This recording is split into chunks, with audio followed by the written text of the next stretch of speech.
कक्षा 8 विषय हिंदी। विद्यार्थियों, आज के इस वीडियो में मैं आपके लिए एक महत्वपूर्ण निबंध लेकर उपस्थित हुआ हूँ। कक्षा 8 में यह निबंध प्रथम परीक्षा में कई बार पूछा गया है। अपने देश के बारे में निबंध है, मेरे सपनों का भारत। विद्यार्थियों, आइए मैं अपने देश के बारे में महत्वपूर्ण जानकारी देता हूँ। विद्यार्थियों, आप जानते हैं कि आप एक महान देश में रहते हैं। भारत एक महान देश है। भारत की महानता पूरे विश्व में प्रसिद्ध है। पूर्व में हमारा देश बहुत विकसित देश रहा था। लोग भारत भ्रमण करने के लिए, भारत में पढ़ाई करने के लिए और भारत से बहुत कुछ प्राप्त करने के लिए भारत में आते थे। और भारत की महानता के गुणगान हम अपने साहित्य में देख सकते हैं। विद्यार्थियों, आइए मैंने यह निबंध ब्लैक बोर्ड अर्थात श्याम फलक में लिखा है। देखते हैं निबंध मेरे सपनों का भारत। मेरे देश का नाम भारत है। यह एक महान देश है। लोग गर्व से कहते हैं मेरा देश महान। विद्यार्थियों, हम सब गर्व से कहते हैं मेरा देश महान। क्यों कहते हैं? क्योंकि हमारा देश वर्तमान में भी इतनी जनसंख्या के बावजूद अनेकता में एकता के साथ रहता है। आपसी सद्भाव हमारे देश का विश्वविख्यात है। पूर्व में भी हमारा देश बहुत ही अच्छा था। बहुत ही अच्छे अच्छे लोग, बड़े अच्छे राजा महाराजा, बड़े अच्छे जनता के सेवक, लोगों की सेवा के उत्तम उदाहरण पेश करने वाले कई लोग हमारी इस धरती में जन्म ले चुके हैं। किसी कवि ने भी कहा है कि सारे जहां से अच्छा हिंदुस्तान हमारा। मेरा जन्म इस महान देश में हुआ है, उसका मुझे गर्व है। सचमुच यह सौभाग्य की बात है। इस धरती पर सबके सपने पूरे होते हैं। देखिए हमारा देश कितना अच्छा देश है। जिस प्रकार दूध में शक्कर डाल दी जाए, चीनी डाल दी जाए तो दूध की मिठास बहुत ही अद्भुत हो जाती है। दूध में मिठास प्राप्त होती है। उसी प्रकार हमारे देश में अधिक जनसंख्या होने के बावजूद हमारे देश में आपसी स्नेह, सद्भाव और विकास के कई मार्ग प्रशस्त हुए हैं, मार्ग खुले हैं। तो प्रथम पैराग्राफ ऐसे छोटा लिखिएगा जिसमें अपने देश की सामान्य जानकारी, अपने देश के प्रति हमारा गर्व, लोगों की अलग अलग देश के प्रति राय इत्यादि आप लिख सकते हैं। 4 या 5 लीटी का एक छोटा सा पैराग्राफ आपको यहाँ बनाना होगा। दूसरे पैराग्राफ में आइए हम देखते हैं कि हमारा देश किस प्रकार अनेकता में एकता की मिसाल पेश करता है। मेरे सपनों के भारत की सबसे बड़ी विशेषता है अनेकता में एकता के दर्शन। भारत की जनसंख्या 140 करोड़ के करीब पहुंच चुकी है। विद्यार्थियों, 2 दिन पहले ही WHO ने कहा है कि भारत में जनसंख्या 140 करोड़ हो चुकी है। यह एक गर्व की बात होनी चाहिए कि हमारे देश में इतनी अधिक जनसंख्या रहती है। करीब 140 करोड़ हमारी जनसंख्या पहुंचने वाली है। भारत में बहुत से राज्य है, बहुत से धर्म है। हमारे देश में बहुत राज्य है, इतने सारे राज्य, बड़े बड़े राज्य। राजस्थान भारत का सबसे बड़ा राज्य है। गुजरात, महाराष्ट्र, मध्य प्रदेश, उत्तर प्रदेश, पंजाब, कई राज्य हमारे देश में है। और सब राज्यों में इतनी इतनी बस्तियां हैं कि दुनिया के कुछ ऐसे देश में है जहां पूरे देश में इतनी बस्ती नहीं होती। अकेले उत्तर प्रदेश की बस्ती 22 करोड़ है। तो इतनी बस्ती होने के बावजूद आपसी एकता हमारे देश में हर एक राज्य में देखी गई है। आइए, भारत में बहुत से राज्य हैं, बहुत से धर्म है, बहुत सी जातियां एवं संप्रदाय के अनेक रीति रिवाजों के बावजूद भारत के लोगों की आपसी एकता अद्भुत है। अद्भुत मिसाल, इतने सारे धर्म के लोग, हिंदू, मुसलमान, सिख, ईसाई, पारसी, बौद्ध, इतने सारे धर्म के लोग हमारे देश में रहते हैं, लेकिन उनका सद्भाव, उनके रीति रिवाज, उनके त्यौहार सब अच्छी तरह से मनाते हैं। यूँ देखा जाए तो कह सकते हैं कि हमारा देश भारत त्योहारों का देश है। यहाँ हर एक त्यौहार बड़े उत्साह के साथ मनाए जाते हैं। इतनी जनसंख्या के बावजूद लोग प्रेम व सद्भाव की मिसाल पेश करते हैं। यही है मेरे सपनों के भारत की विशेषता। तो विद्यार्थियों, निबंध जिस प्रकार है मेरे सपनों का भारत, तो मेरे सपनों के भारत की यही विशेषता है कि यह एकता और सौहार्द, प्रेम, सद्भाव की मिसाल पूरी दुनिया में पेश करता है।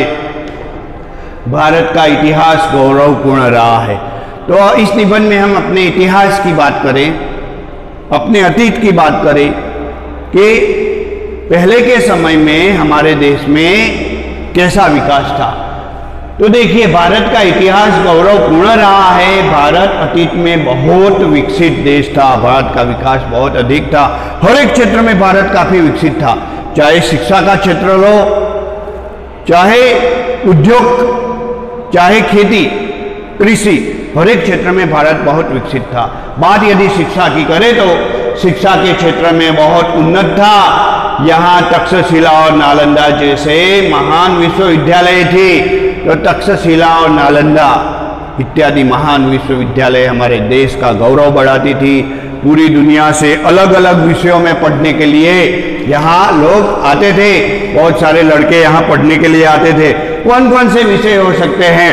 तो जिनका अध्ययन हमारे देश में होता था, तो विभिन्न विषयों जैसे कि भाषा, व्याकरण, दर्शन शास्त्र, औषधि, गणित, विज्ञान, सर्जरी, धनुर्विद्या, वाणिज्य, भविष्य विज्ञान, दर्शन शास्त्र आदि का ज्ञान प्राप्त करने के लिए अनेक देशों से हमारे देश में ग्रीस, यूनान, चीन इत्यादि अलग अलग कई देशों से हमारे देश में अनेक विद्यार्थी पढ़ने के लिए आते थे।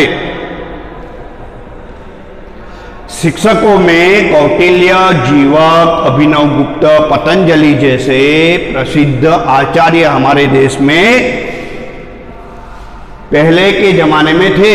यानी इस समय में जब नालंदा और तक्षशिला जैसे विश्वविद्यालय भारत का गौरव बढ़ाते थे, उस समय कई आचार्य अपने देश का मान सम्मान लगातार बढ़ाते जाते थे।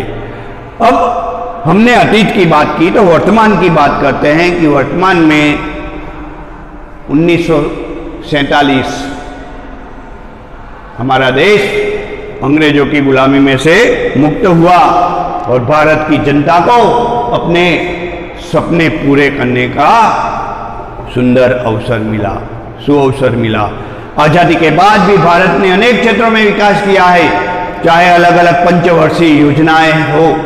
राजनेताओं ने पंचवर्षीय योजनाओं के द्वारा भारत के विकास का एक आधार रखा, भारत के विकास का एक स्तंभ रखा। अन्न के क्षेत्र में भी भारत ने विकास प्राप्त किया है और हम कहें कि अन्न के क्षेत्र में भारत ने जो योजनाएं बनाई वह योजनाएं काफी महत्वपूर्ण थी। वह योजना में हम हरित क्रांति को ले सकते हैं, जिसके कारण हमारे देश में अनाज के उत्पादन ने अनेक कीर्तिमान स्थापित किए हैं। आइए आजादी के बाद के विकास की बात करते हैं। स्वतंत्रता के बाद भी भारत ने कई क्षेत्रों में विकास किया है। भारत आज अन्न के उत्पादन में कई कीर्तिमान अर्ज कर चुका है अथवा दर्ज कर चुका है। अनाज के उत्पादन में हम स्वावलंबी है। हमारे देश के गोदाम अनाज से भरे पड़े हैं। आज यह स्थिति आई है कि हम हमारे अन्न के उत्पादन के कीर्तिमान के साथ विदेश में भी अनाज का निर्यात करते हैं। यानी हम अन्न के क्षेत्र में विद्यार्थियों स्वावलंबी हुए हैं। विज्ञान के क्षेत्र में भी भारत ने अभूतपूर्व सिद्धि प्राप्त की है। विज्ञान के क्षेत्र में विद्यार्थियों भारत ने अभूतपूर्व उपलब्धि प्राप्त की है। Doctor Homi Jahangir Bhabha, doctor Vikram Sarabhai, doctor APJ Abdul Kalam जैसे महान वैज्ञानिक भारत में हुए हैं, जिन्होंने विज्ञान के क्षेत्र में बहुत महत्वपूर्ण योगदान दिया है। सेना में विद्यार्थी भाइयों आगे बात करूं मैं, तो सेना में अग्नि तथा पृथ्वी मिसाइलें स्वदेशी बनावट की है। ध्रुव हेलीकॉप्टर भी भारतीय बनावट का है, जो हमारे देश को स्वावलंबी बनाता है। भारत के कई वैज्ञानिकों ने भारत के लिए अद्भुत खोजें की है। आज हम परमाणु ऊर्जा उत्पादन के क्षेत्र में भी स्वावलंबी है। भारत एक परमाणु शक्ति सहित देश है। भारत के पास अपनी रक्षा के लिए परमाणु बम है, जो भारत की खुद की खोज है।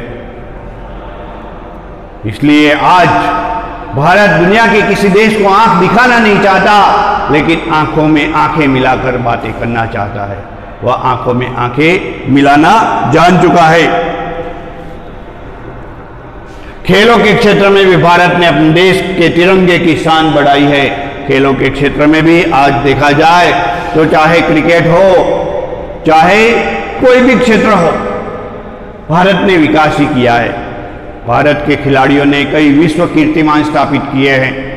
पुरुष ही नहीं, महिलाएं भी विश्व कीर्तिमान स्थापित करने में पीछे नहीं है।